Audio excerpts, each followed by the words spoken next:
यार दूसरी बात यह भी है, किसान परिवार में पैदा होकर किसानों के खिलाफ बोल रहा है, कौम का गद्दार है यार।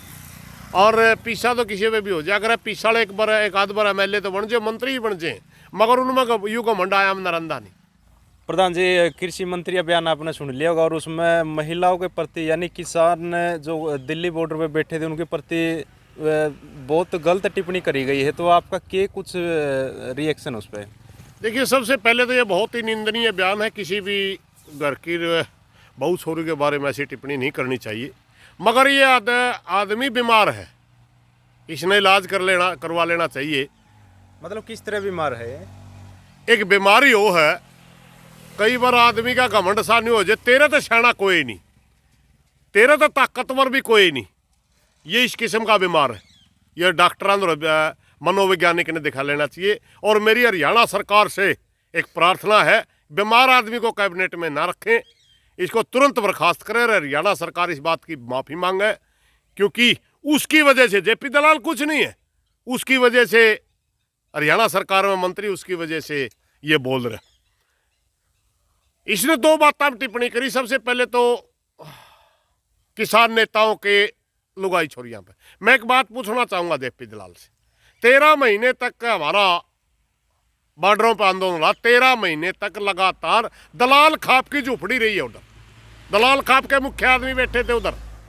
क्या आप उनके बारे में भी इसी तरह का विचार रखते हो? क्या दलाल खाप के मुखियाओं के बारे में भी आपका यूँ कहना है कि उनके लुगाई छोरी भाजगी? और मेरी दलाल खाप से भी प्रार्थना है, उन्होंने एक फैसला लिया था जब इसने किसान आंदोलनों को किसान आंदोलन में शहीदों को अपमानित किया था, कि दलाल खाप ने इसके खिलाफ एक फैसला लिया था, इसका हुक्का पानी बंद करा था। क्या वो फैसला कायम है या यूँ हाथ पैर जोड़ के उसने तुड़वा गया? थोड़ा क्लियर करें, क्योंकि हरियाणा प्रदेश के अंदर जो इसने बयान दिया बड़ा रोष है।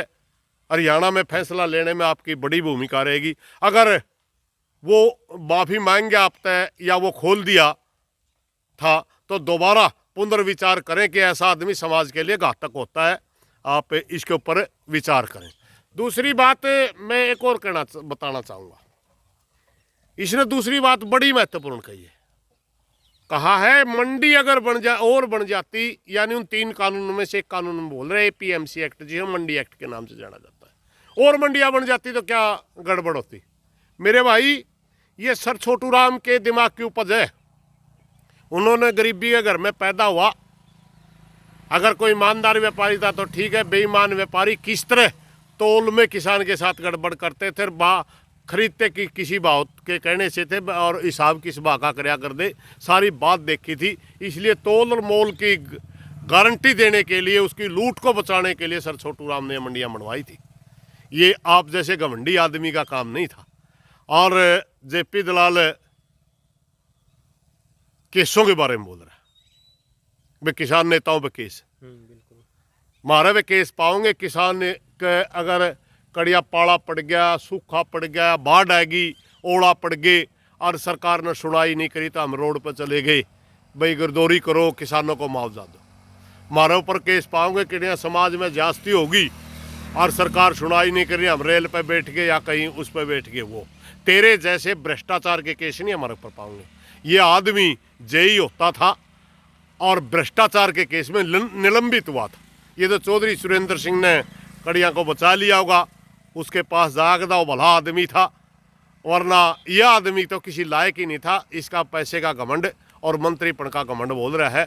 और उन खुद के केसा में भी थोड़ा बता दे जेपी दलाल, तेरे भी के केस थे। एक जिम्मेवार नागरिक होने के नाते इस तरह बोलना है क्या सही है प्रधान जी? क्योंकि कृषि मंत्री हो गया, एक जिम्मेवार पद। हाँ, जिम्मेवार पद पे, वही तो मैं कह रहा हूँ कि हरियाणा सरकार को तुरंत बर्खास्त कर देना चाहिए। जिस किस्म की भाषा का ये इस्तेमाल कर रहा है, ये किसी भी तरह सराहनीय नहीं है। और दूसरी बात यह भी है, किसान परिवार में पैदा होकर किसानों के खिलाफ बोल रहा है, कौम का गद्दार है यार।